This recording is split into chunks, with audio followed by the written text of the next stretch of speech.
Tu vois, j'en aurais préféré le mettre un peu par là. Bien sûr, les enfants vont venir. Mais en fait, Thierry Bloquin s'est organisé, ils font en sorte que les enfants puissent venir très vite, les 3 enfants. Ouais. Pour Très bien. le rapatriement va prendre un peu de temps. Ah bah oui, ça c'est. Ouais, il y a du protocole, il y a de l'administratif, il y a tout ça, c'est galère quoi. Très bien. Avec le... Trop bien les chaises. Oui. Oui, avec. Je me suis j'ai battue. couru, Non, là, je me suis battue ce matin, ils étaient pas là. Merci, c'est bien. Tiens, je vous laisse ça les copains. Oui. Stéphane. C'est moi. On va laisser quand même. Bah, on est obligé de laisser aujourd'hui parce qu'on les a pas prévenus. Mais on fera un... Oui. Qui c'est de la préfecture? Monsieur Yohan Mougenot. Oui. Fichier, ils ont pas mis le truc en ligne encore. Attends. Allez, on va attendre.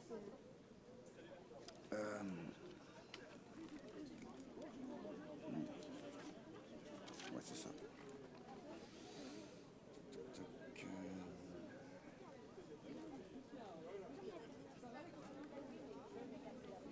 Ah oui, donc c'est lui en premier. Merci. C'est en ligne. Non, mais attends.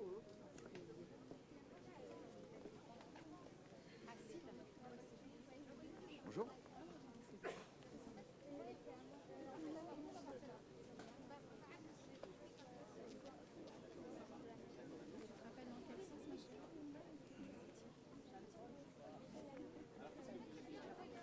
Vous êtes en ligne, le micro est ouvert. Vous êtes sur le live.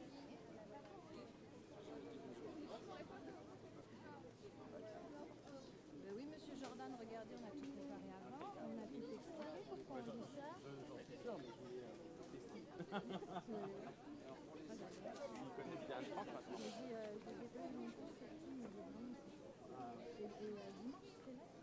Oui, j'ai hâte de voir ce que vous faites. Ouais, je pense que... Je vais le dérouler, ça.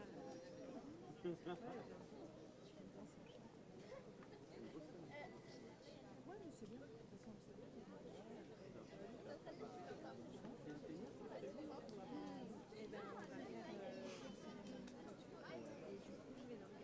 Natacha, mais par ça, j'ai dit on va le faire en même temps avec le conseil. Et du coup, on va le faire avant que ce soit proposé.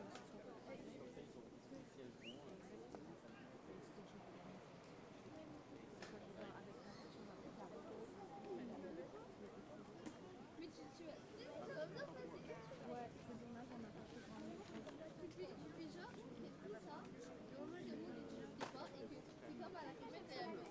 Ouais, bah tant mieux. Salut, Hélène, ça va? Ça va? Bien, et toi? Ouais, ça va. L'harmonie arrive. On se connaît, hein, on se connaît pas.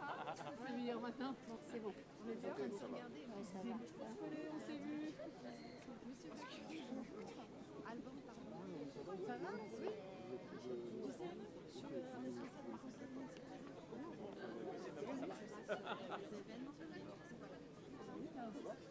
Ouais.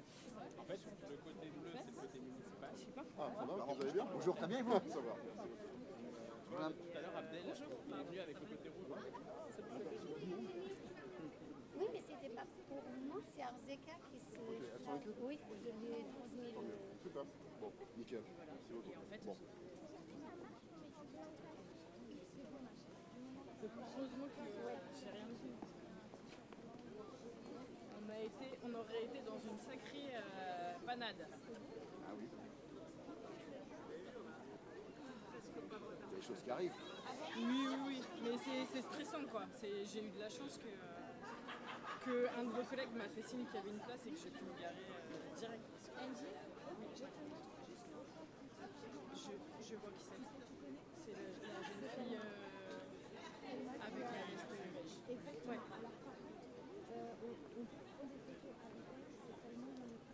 Oui, c'est la fille de Monsieur Monnier, c'est ça? Oui, j'ai l'habitude. Ça va? Vous allez bien? Très bien, vous? Parfait. On va s'installer. Oui, bah, comme Ah oui, d'accord. je sais, C'est chargé, ouais. Bon, ça va, mais... Oui, moi aussi j'avais fait ça l'année dernière. Bah bien sûr, ce qui est normal. Pas de soucis. Du coup, dans le déroulé, il y a un troisième texte. Oui, Un troisième? En fait, il y a, J'ai deux textes, il y a hein. deux textes. le- Des enfants du CME celui et il y a de la- tout à l'heure qui n'ont pas lu. Comme il y avait les plus ambassadeurs des juniors de la paix, c'est ça? C'était, oui, c'est ça, mais après, non, c'était ces deux-là et il y a un troisième. Ah ouais, mais ça, tu ne l'as pas prévenu. Non, quoi. parce que c'était pas prévu, comme il y a s'appelle des comment enfants en plus. s'appelle C'est comment celui qu'ils n'ont pas lu tout à l'heure. Alors, Parce que si vous voulez que je l'annonce, ouais. C'est lequel? Elle est où? Artus à son père. D'accord, c'est il y a celui-là. celui en plus. C'est celui-là. Parce qu'ils l'ont pas lu tout à l'heure et parce qu'il y avait plus d'enfants. Je suis désolée. Donc du coup, c'est lecture de 3 textes. De 3 textes, c'est ça. Et lui, Le dernier, c'est celui-là. c'est le dernier celui-là? Ouais, s'il te plaît. Ouais, écoute, fais ça, enlève. Je suis désolée. 3 textes et le dernier, c'est lettre de Jean-Marie Artus à son père.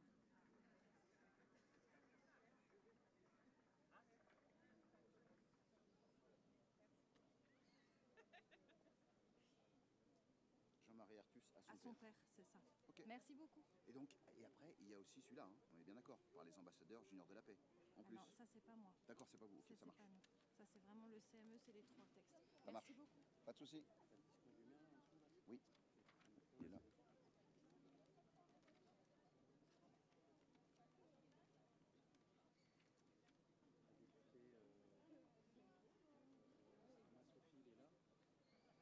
Qui ça? Non. Non, parce qu'au point de filtrage, j'ai dit qu'elle n'est pas la bienvenue, donc il la laisse pas passer.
Ça va commencer là. C'est identifié.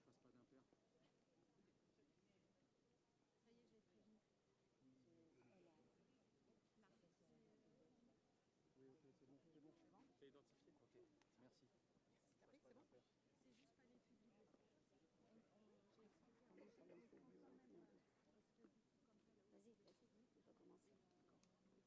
merci. Vas-y, on peut commencer. Je lui dis, il faut mettez-vous en place. Sûr. Commémoration du 81e anniversaire de la victoire du 8 mai 1945. Donc cette cérémonie se déroule avec la participation de l'harmonie de Villabé. Garde à vous!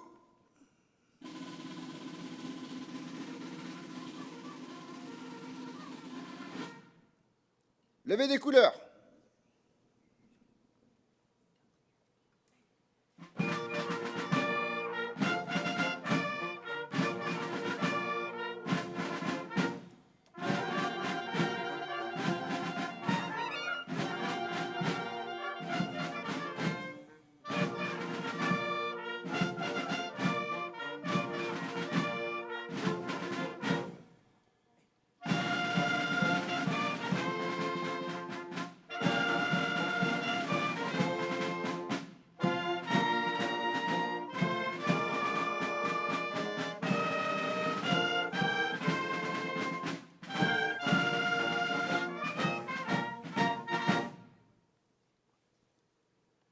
Repos. Lecture de 3 textes par les enfants du CME, extraits du journal d'Anne Frank, Le chant des partisans et lettre de Jean-Marie Artus à son père.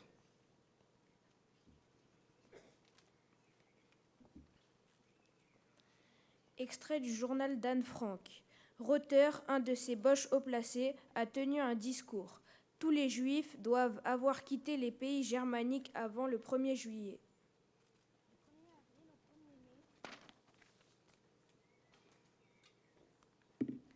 Du 1er avril au 1er mai, la province d'Utrecht va être nettoyée. Du 1er mai au 1er juin, les provinces de Nord-Hollande et Sud-Hollande.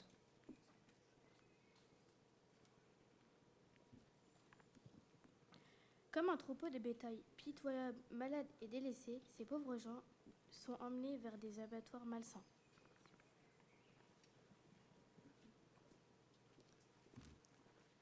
Mais il vaut mieux que je n'en dise pas plus. Mes pensées ne font que me donner des cauchemars.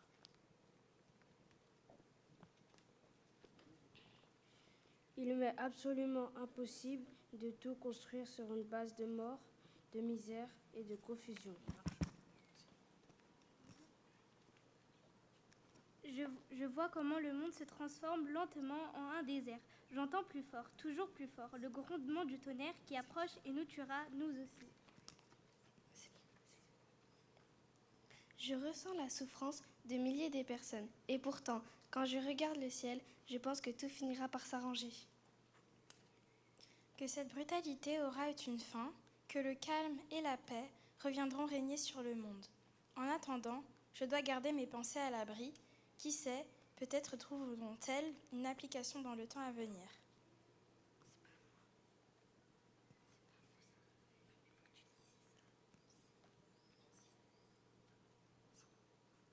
Extrait tiré du journal d'Anne Frank, décédée à 15 ans dans un camp de concentration nazi en mars 1945.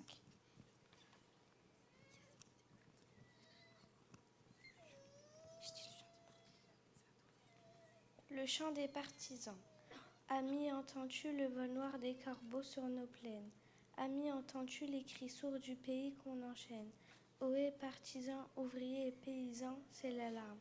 Ce soir, l'ennemi connaîtra le prix du sang et les larmes. Montez de la mine, descendez des collines, camarades. Sortez de la paille les fusils, la mitraille, les grenades. Ohé, les tueurs, à la balle et au couteau. Tuez vite. Ohé, saboteur, attention à ton fardeau, dynamite. C'est nous qui brisons les barreaux des prisons pour nos frères. La haine à nos trousses et la faim qui nous pousse la misère. Il y a des pays où les gens au creux des lits font des rêves. Ici, nous, vois-tu, nous on marche et nous on tue, nous on crève. Ici, chacun sait ce qu'il veut, ce qu'il fait quand il passe.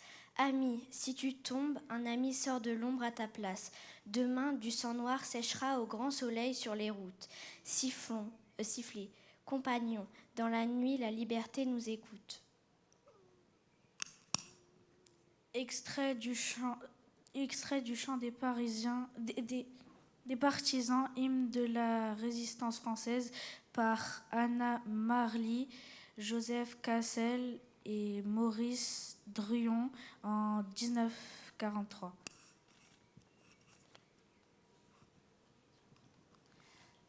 Lettre de Jean-Marie Artus à son père. Mon grand chéri, je ne sais si tu t'attendais à me revoir. Je m'y attendais. On nous a appris ce matin que c'était fini. Alors adieu, je sais que c'est un coup très rude pour toi, mais j'espère que tu es assez fort et que tu sauras continuer à vivre en gardant confiance en l'avenir. Travail fait cela pour moi. Continue les livres que tu voulais écrire. Pense que je meurs en France pour ma patrie. Je t'embrasse bien. Adieu mon grand chéri. Ceux-ci sont les derniers mots écrits par Jean-Marie Artus pour son père, exécuté le 8 février 1945 1943, alors qu'il n'avait que 17 ans, pour avoir défendu sa patrie.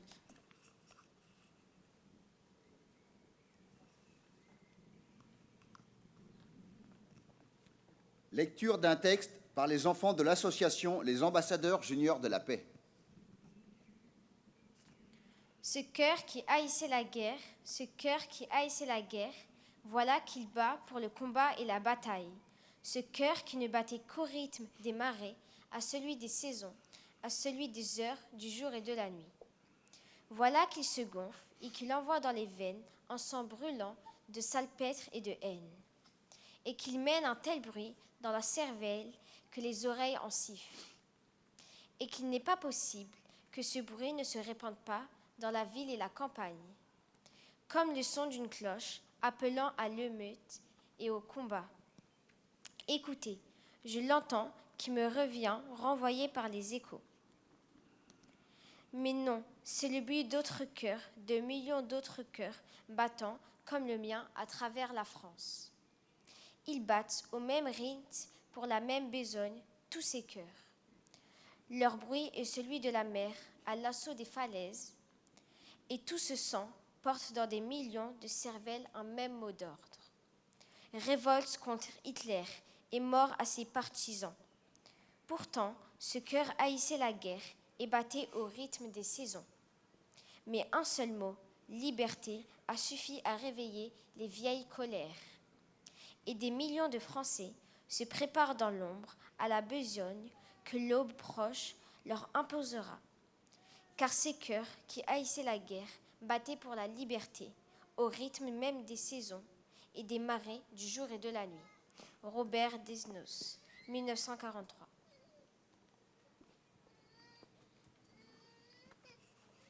Lecture d'un texte de l'Union nationale des combattants.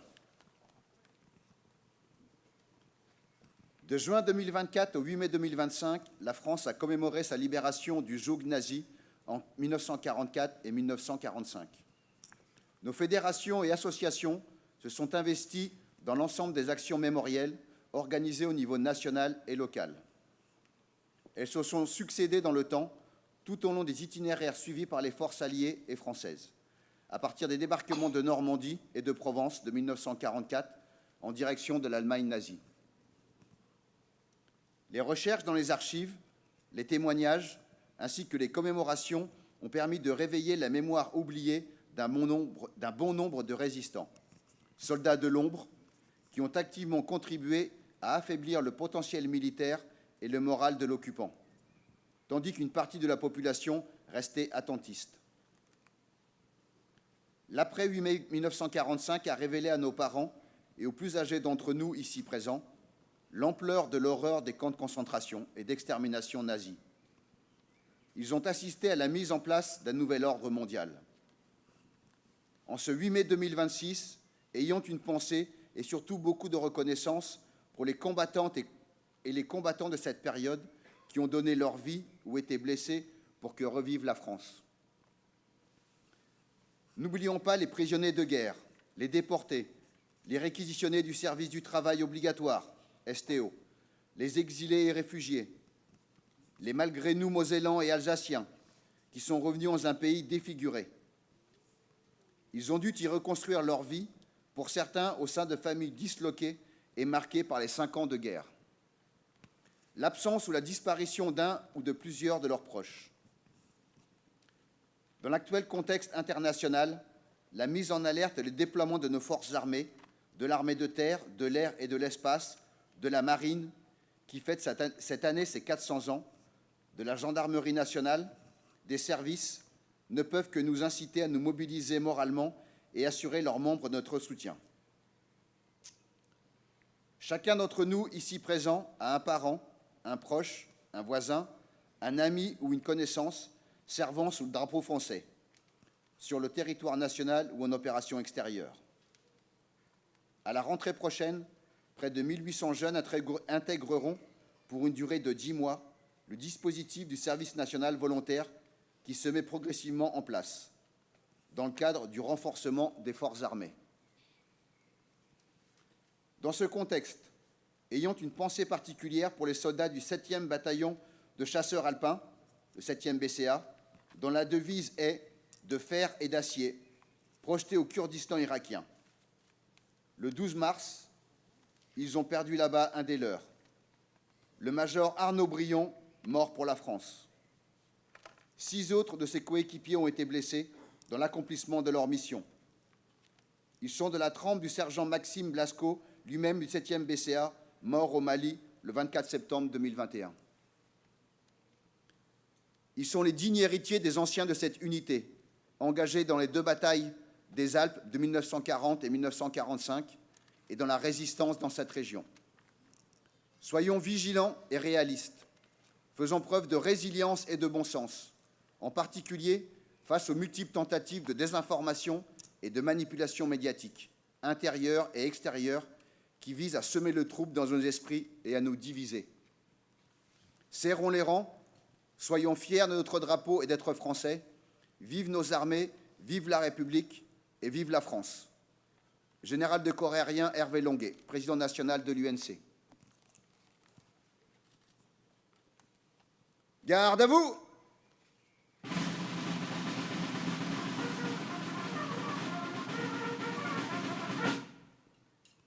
Lecture du message officiel de Madame Catherine Vautrin, ministre des Armées et des Anciens Combattants, et de Madame Alice Ruffo, ministre déléguée auprès de la ministre des Armées et des Anciens Combattants, par Monsieur Johan Mougenot, secrétaire général, sous-préfet d'Évry-Courcouronnes.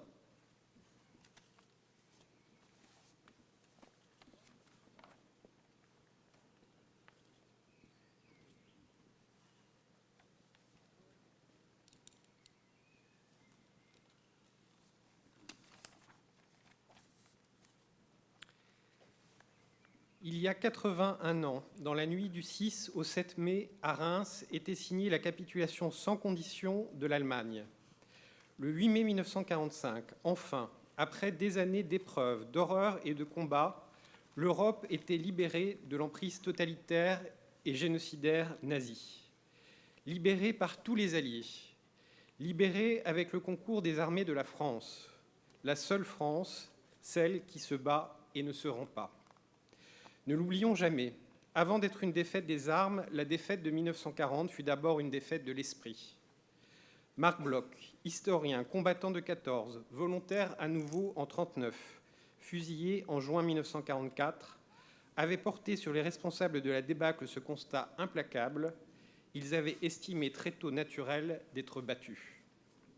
Ceux qui continuèrent de croire à la France n'étaient pas des surhommes. Ce furent les 133 pêcheurs de l'île de Sein, les 52 premières engagées volontaires de Saint-Pierre et Miquelon. Ce fut Jacques Lucéran, lycéen non-voyant de 16 ans, qui rassembla autour de lui les volontaires de la liberté avant d'être déportés à Borenwald. Ce furent des femmes et des hommes de tous âges, de tous horizons, de toutes convictions, avec leurs peurs et leurs doutes, mais unis par une même exigence: ne pas subir, ne pas céder. Cette résolution était d'abord celle de résister au déni du droit et de la justice. Dès le 3 septembre 1939, rappelle le général de Gaulle, nous avons tiré l'épée, seuls avec l'Angleterre, pour défendre le droit violé sous les espèces de la Pologne. À Londres, sous les bombes du Blitz, à Brazzaville, où l'ordre de la libération est créé, se poursuit la lutte de ceux qui pressentaient que cet affrontement était une guerre contre l'humanité. Alors que nous célébrons les 400 ans de la Marine nationale, souvenons-nous de l'amiral Muselier, rallié dès 1940 à la France libre et qui lui donna son emblème, la Croix de Lorraine. Souvenons-nous des sous-mariniers du Casabianca, déjouant la vigilance ennemie pour armer la résistance en Corse. Et derrière eux, toutes les générations de marins qui perpétuent aujourd'hui notre puissance navale avec le porte-avions France libre. Souvenons-nous des commandos Kiefer, débarqués à l'aube du 6 juin 1944. Honorons sur les plages de Provence les soldats venus d'Afrique, d'Asie et du Pacifique, tirailleurs, goumiers, spahis de la première armée française menée par le général Delattre de Tassigny, remontant jusqu'à Berlin. Delattre, qui face à ce qu'il appelait les puissances multiples du mensonge, dira « Nous avons découvert tout le prix de notre civilisation en éprouvant sa fragilité ». Rappelons-nous Simone Veil, rescapée d'Auschwitz, qui fit de sa vie une œuvre de réconciliation et de paix. l'idéal européen qu'elle nous lègue fut la réponse à la haine par la force du droit. Cette victoire était celle du respect de la souveraineté de chaque peuple et de la dignité de chaque personne contre ceux qui voulurent réduire notre continent à un empire de maîtres et d'esclaves. Aujourd'hui, plus que jamais, pour que jamais le pire ne redevienne possible, il nous revient de transmettre aux jeunes qui s'avancent dans la vie, alors que les derniers témoins nous quittent, le patriotisme agissant que le général Leclerc confiait aux hommes de la 2e DB en leur faisant ses adieux. Transmettre cette force morale, la première arme d'un peuple qui sut, au bord de l'abîme, se redresser. Un peuple, le nôtre, que ni le malheur militaire, ni la faillite des institutions, ni le mensonge, ni la violence n'ont pu détourner de son éternelle vocation, comme le déclarait Charles de Gaulle dans son discours devant l'Assemblée nationale le 15 mai 1945. Vive l'Europe libre, vive la République et vive la France.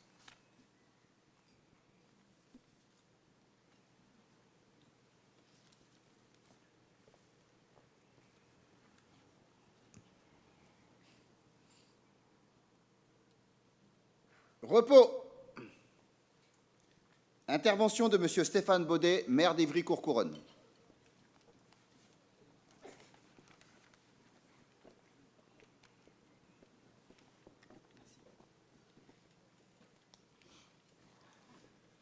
Chers amis, chère Harmonie de Villabé, fidèle à nos côtés, chers enfants du Conseil municipal des enfants, les ambassadeurs de la paix, les PID, qui nous accompagnent avec toujours beaucoup de talent à chaque cérémonie, chers jeunes sapeurs-pompiers, toujours à nos côtés également, et puis évidemment, avec une pensée toute particulière en cette semaine de deuil, une pensée pour notre police municipale, chers toutes et tous, monsieur le sous-préfet.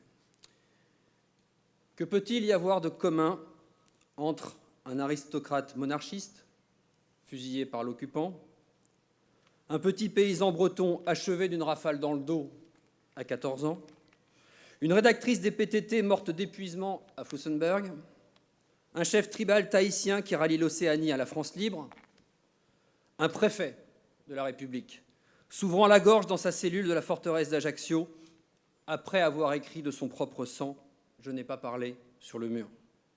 Un tirailleur venu d'Ougambichari, qui s'illustre en combattant les troupes vichistes. Un évêque qui brise l'interdit en faisant lire dans tout son diocèse une lettre condamnant les lois anti-juives du gouvernement. Un lieutenant de chasseurs alpins, assassiné par un collaborateur qui structure et érige en forteresse le massif du Vercors. Un lieutenant de tirailleurs qui saute sur une mine en Alsace. Mes chers amis, entendons en ce jour de commémoration une fois encore leurs noms. Honoré d'Étienne d'Orve, Mathurin Henriot, Simone Michel Lévy, Terrieno Atérior et Terra, Fred Scamramoni, Dominique Cossoyo, Monseigneur Jules Saliège, Tom Morel, Mohamed Belhadj. Leur point commun, ils sont tous compagnons de la libération.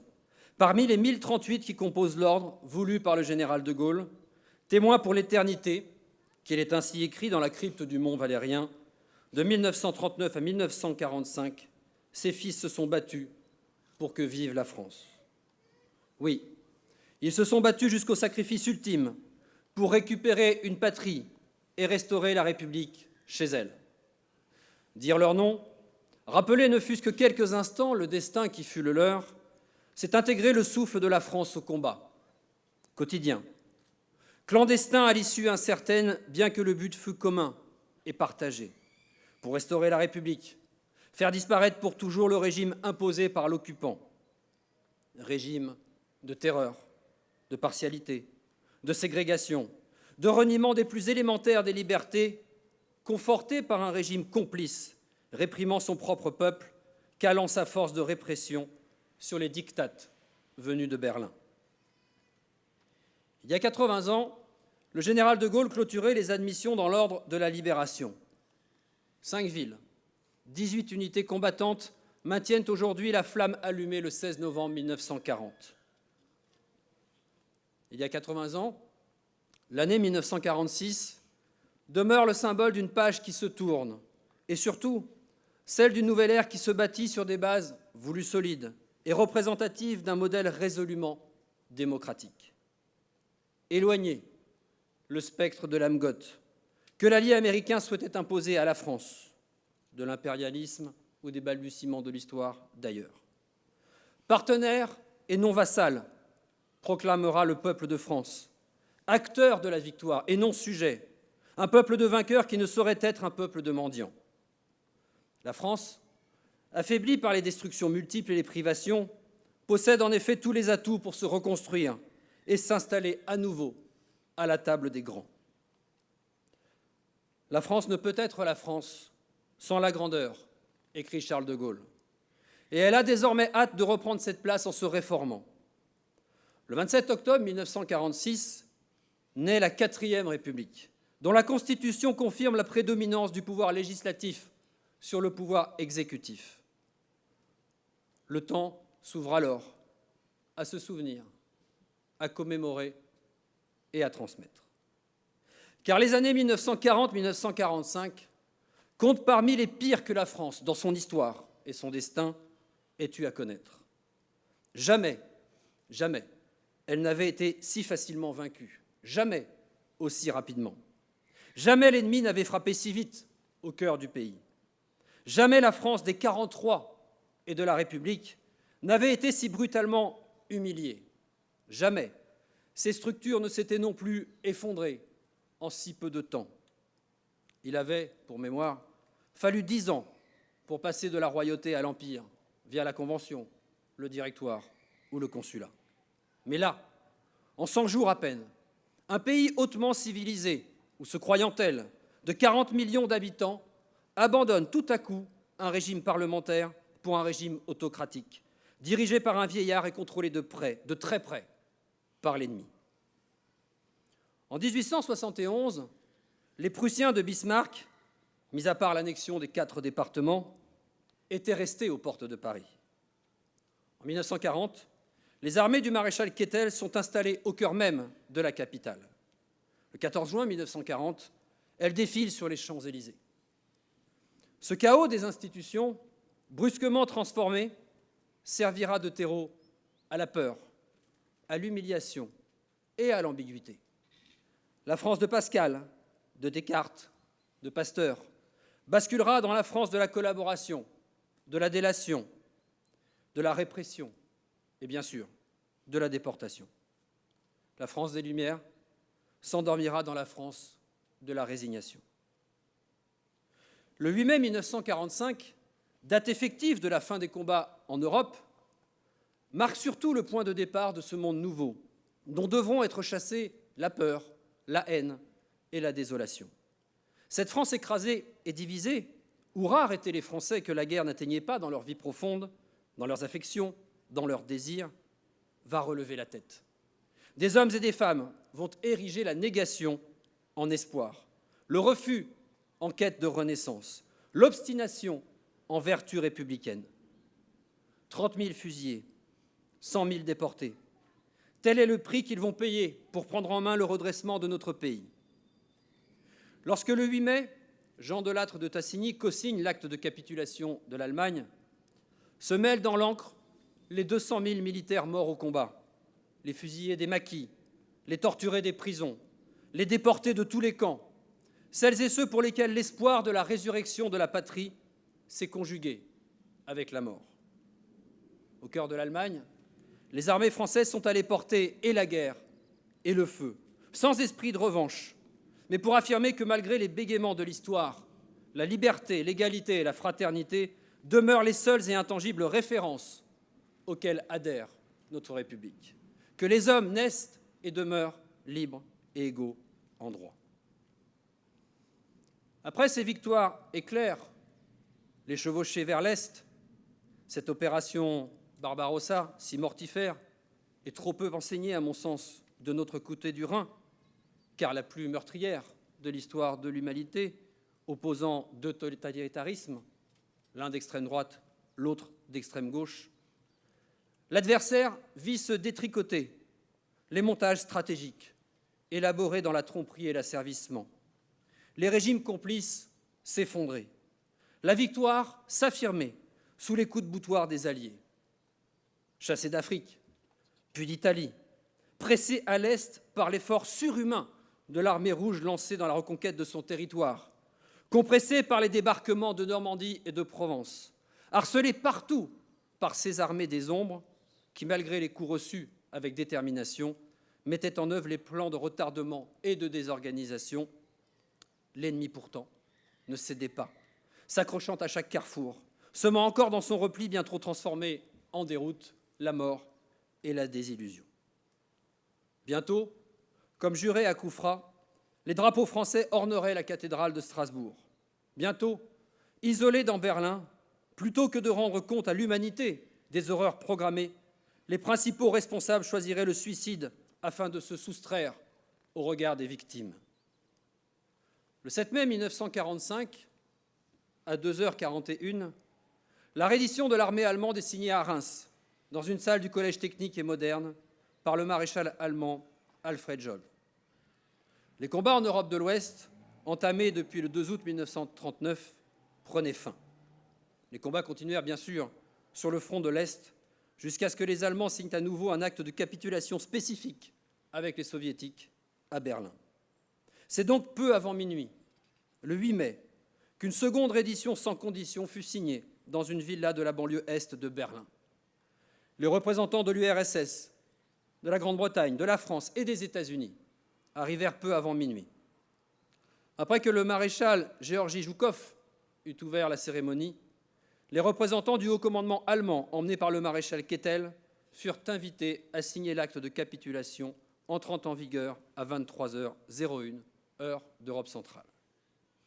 Il faudra bien sûr attendre la capitulation officielle du Japon, le 2 septembre 1945, lorsque le ministre des Affaires étrangères signe les articles de la reddition des forces japonaises sur le pont de l'USS Missouri dans la baie de Tokyo pour que la Seconde Guerre mondiale prenne fin. Jean Delatte de Tassigny et Philippe Leclerc de Haute-Cloque, généraux qui avaient mené les armées au rang des vainqueurs au nom de la France, paraphaient les traités. Mes chers amis, aujourd'hui, notre reconnaissance va faire celles et ceux dont l'engagement jusqu'au sacrifice au service de nos valeurs de liberté, d'égalité et de fraternité fondant notre République, sur se lever, avec ou sans uniforme, contre cette déshumanisation. Aux témoins, aux acteurs, à toutes les victimes de cette monstrueuse machine de destruction va notre gratitude. Par-delà le passé où sont nos souvenirs, le futur où sont nos espérances, il y a le présent où sont nos devoirs. Bien des années sont passées depuis ce constat de Lacordaire. Il doit cependant inspirer chacun de nos actes lorsque le devoir de mémoire pointe. Si douloureux soit-il, le rappel des souffrances des générations qui nous ont précédés doit baliser le chemin de nos réflexions, inspirer le sens de nos actions, guider la force de nos réactions. Résister à la facilité, refuser de se soumettre à la quiétude de l'instant, combattre dès leurs apparitions les ferments de haine et d'exclusion, préparer des chants de concorde. Tels apparaissent aujourd'hui les impératifs de quiconque se reconnaît dans les valeurs de la République et dans la défense de nos démocraties. Nul espace ne doit être concédé à ceux qui flatteraient un retour en arrière. Nulle oreille ne doit être attentive à ceux qui font profession de nier l'histoire. Nulle crédibilité ne doit être accordée à ceux professant des mondes meilleurs, dès lors surtout qu'ils en prendraient la tête. Le message du 8 mai, 81 ans après la fin des combats, est donc clair. La facilité mène à l'effondrement, la lâcheté à l'impréparation et au cataclysme, l'ordinaire à l'horreur. De l'étrange défaite que vous avez citée tout à l'heure, monsieur le sous-préfet, à la mort est mon métier, en passant par le monde d'hier, lisons, transmettons et n'oublions pas. Pour conclure donc, souvenons-nous. 25 avril 1942, 21h25, Radio Londres. Honneur et patrie. Maurice Schumann, à l'issue d'une effroyable semaine de répression contre les patriotes en France occupée, s'enflamme contre les prébendiers obscurs du désastre et prophétise sur l'heure prochaine de l'expiation pour ceux qui persécutent la France. Je le cite. « Au jour du règlement des comptes, le leur sera soldé jusqu'au dernier centime. Mais quand un thé marquera la porte de chaque maison souillée par un traître, il n'y aura pas plus que quelques milliers de thés dans toute la France. Et sur le seuil de vos demeures, comme au fond de vos cœurs, c'est une autre inscription qui restera gravée en lettres invisibles, ineffaçables. Ici habite la France. Je vous remercie.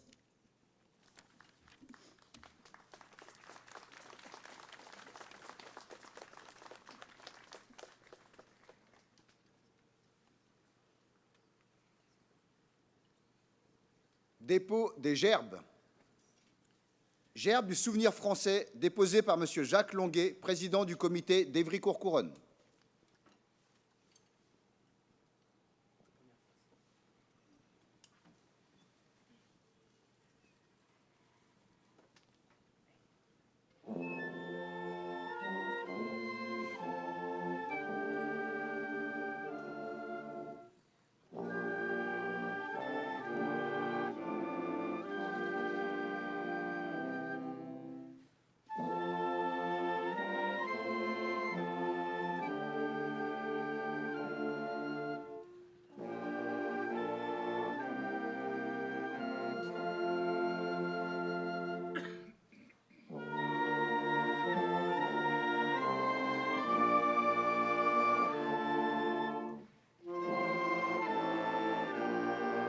Gerbe des associations d'anciens combattants déposées par M. Bernard Baudet.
Gerbe du conseil départemental déposé par Mme Sandrine Chaumont et M. Pascal Chatagnon.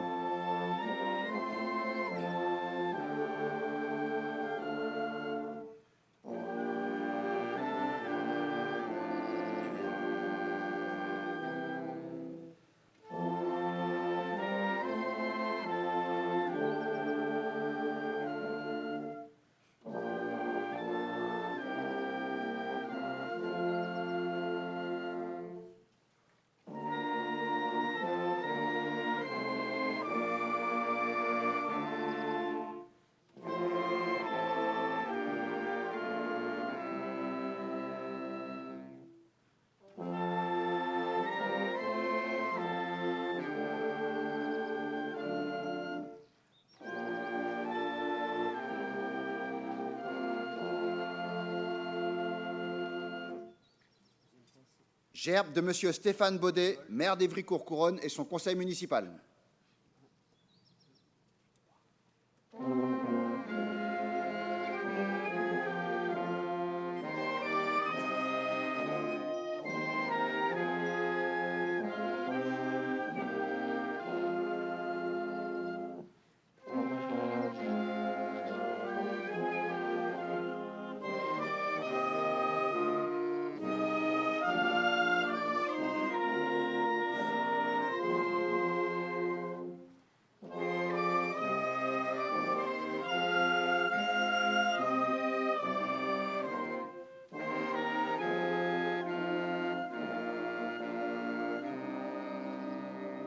Gerbe de Madame Farida Amrani, députée de l'Essonne, déposée par Monsieur Michel Jeanlin et Madame Sonia Dream.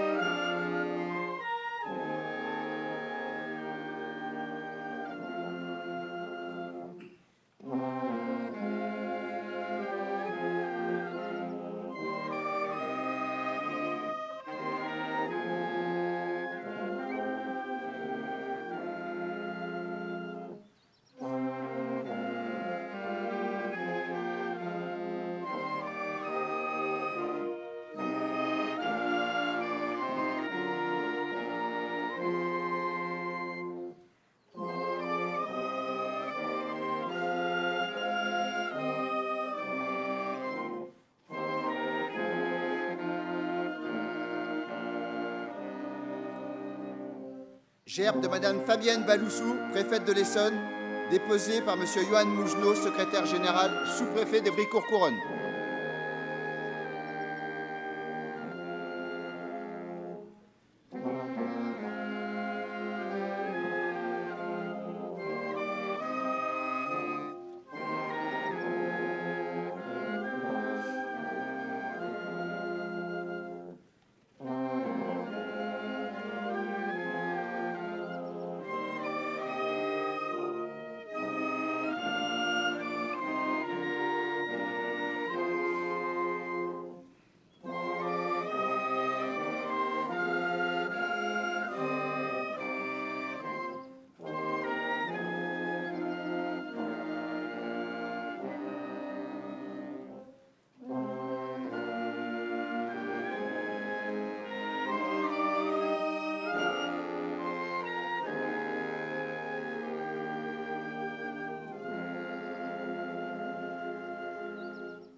Garde à vous!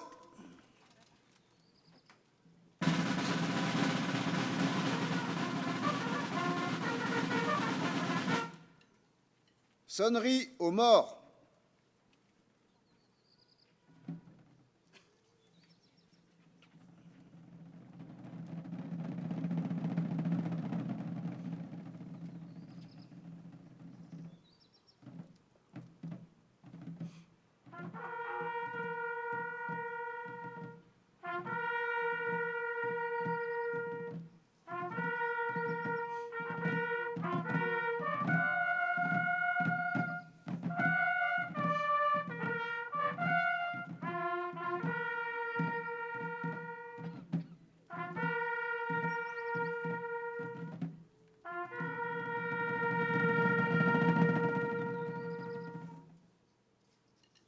Minute de silence.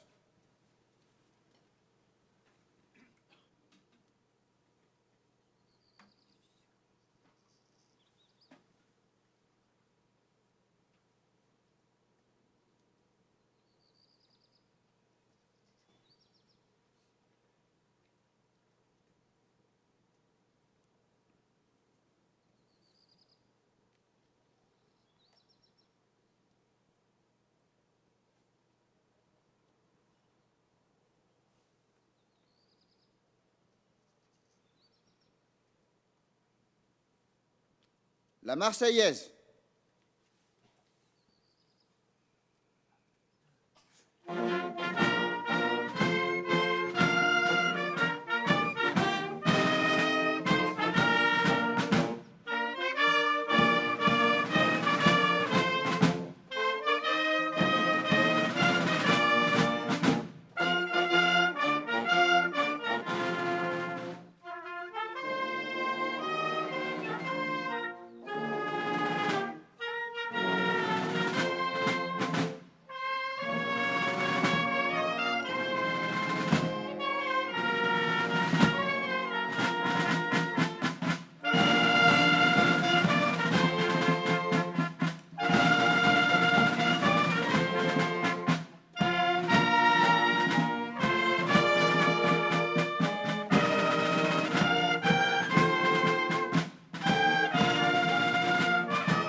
Repos.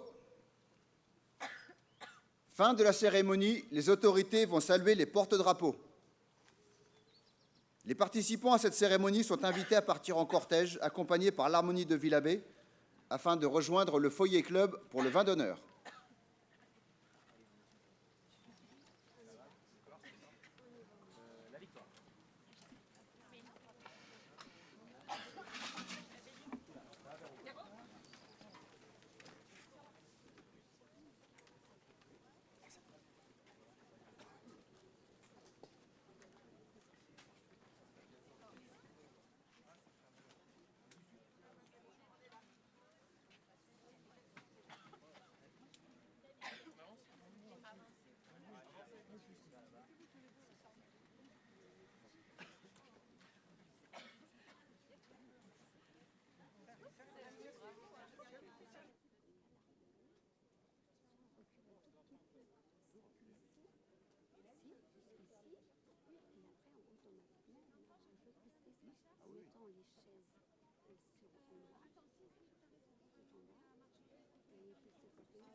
C'est très gentil, ça me touche beaucoup. Il est où? Il est où? Là.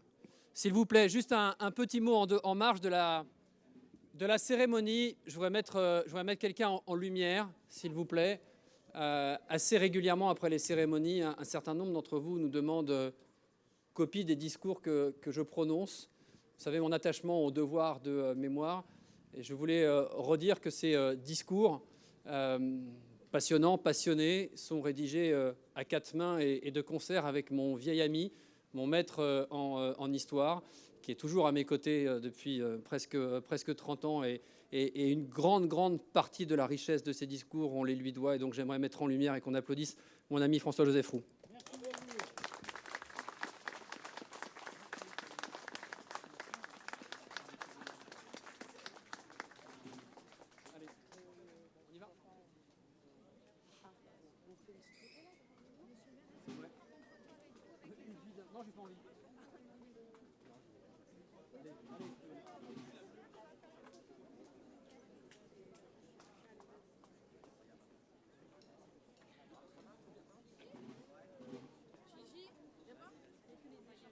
Attends, Zakia.